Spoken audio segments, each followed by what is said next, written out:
Hi, this is Nicole Dyer from Family Locket, and in today's video, Diana is sharing tips for genealogy research planning. This is an excerpt from the Research Like a Pro office hours session, and she shares some examples from her own research and how she's been successful with research planning. So enjoy this video. Today, our topic for tips is research planning. And so I thought I would just share some of the research planning that I've done on my last couple of projects and give you some tips on that, some things that I've learned along the way. So sometimes when we are doing our research plan, we realize we actually have to tackle a couple of different locations. Very seldom does it seem like our research all is in one place. Maybe your ancestors stayed put, but mine are always migrating, and it seems like I always have at least 1, 2, or 3 counties to work with. So one thing you can do if you really have to research in multiple locations is to keep it pretty low key for each location and only do 2 or 3 searches per location. Now, this may be just in 2 or 3 different record types, and I'll show you an example of that. You may have several things you're searching within those record types, but try to pare it down a little bit, not make it overwhelming. And then as you get going, you can add more as necessary. But once you're prioritizing, keep it a little more simple. And then as you're working on this, we talk about this in the lesson, but be sure you're prioritizing the best records. And this often comes with experience. So if you feel like you maybe don't know for sure the best records, just know that as you research, the more you research, the more you'll realize what will give you what you need and what can be available in those records. So, really is the only way you can learn that is just by experience. So when I first started doing client work, sometimes I would have this big long list of records, and then I would come to the end of the list, and then I would find the answer, and I would realize I should have started with that record set. But I had to learn, and that's how our research goes. So it's all good. So here's an example that I wanted to share with you from my last project, the client project. And the tip here is to be specific.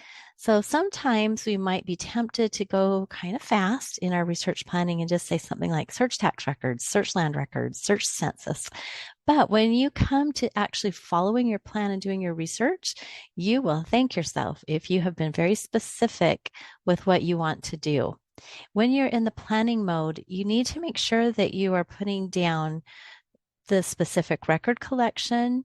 Links are fabulous. So I always try to do my links, but then something else, add your details about what you're searching for. If you have to put this research plan away for, say, a month, and then you come back to it, you may have forgotten what specifically you were trying to do with this research plan. So be as specific as you can, and you will really be grateful when you go to do your research. So you can see here that in this research project had 2 localities, Izard County, Arkansas, and Fulton County, which I'll show you Fulton on the next slide. And notice that I only had 2 main record types. I'm going to search original tax records, and I'm going to find entries in the tract books for these people. I already had land patents for them, but I'm trying to find more records for them because these are burned counties and there's hardly anything to use. So I have state tax records or county tax records that were sent to the state that survived the courthouse burning. And then I have federal land records. So I have several things to look up because I'm working with 3 different people. These are all fans of my clumsy Klein, but I'm only doing 2 basic searches. So you can see I've got really specific things. And down here for the entries in the tract books, I actually put in the land descriptions that I'm looking for because I wanted to make this a little more streamlined when I'm doing the research. So this worked really, really well when I actually did the research, having this all very specific. Now, something else that I like to do, I like to track my research process or progress in the plan.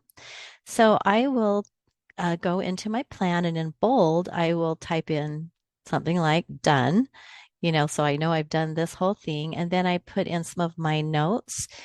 This is also in the research log. I mean, I have got all of this in the research log with details and source citations and such, but this helps me see where I am in my plan. So when I come back to it, I can realize, oh, I did all the taxes. Okay, that's done. Now let's go down to doing county histories. So I really like that. That works really well for me just to make sure I know where I'm at. Especially this works great if you are having to leave your research for a week or two, and then you want to come back to it and you can't quite remember where you're at. So that is something that I've really enjoyed doing. And the other fun thing that you may have noticed, sometimes I do this, sometimes I don't. Looks like I did it here, but there are little icons that you can put in. And so this icon means it's a book that's available online. It's on Family Search. So there's icons for like a computer, and I have a red icon that I use for only at the Family History Library. So that's something that Nicole and I started doing. That's kind of fun. So, any comments or questions on research planning? Those are just a few tips I wanted to share, and a lot of you are getting ready to do that in the next few lessons. So, I see that Robin says during the planning step, it's hard to resist searching the collection after you've identified the target record sets. That is true, and it does take some discipline. And so I've just learned not to do that because it gets you so off track if you start researching. In fact, sometimes I'll start clicking around in a website just for fun, and then I'll have spent a whole half an hour and haven't logged anything. And so I'll think, nope, got to stop. Get back to just being disciplined and following the plan and making sure we're tracking things really well.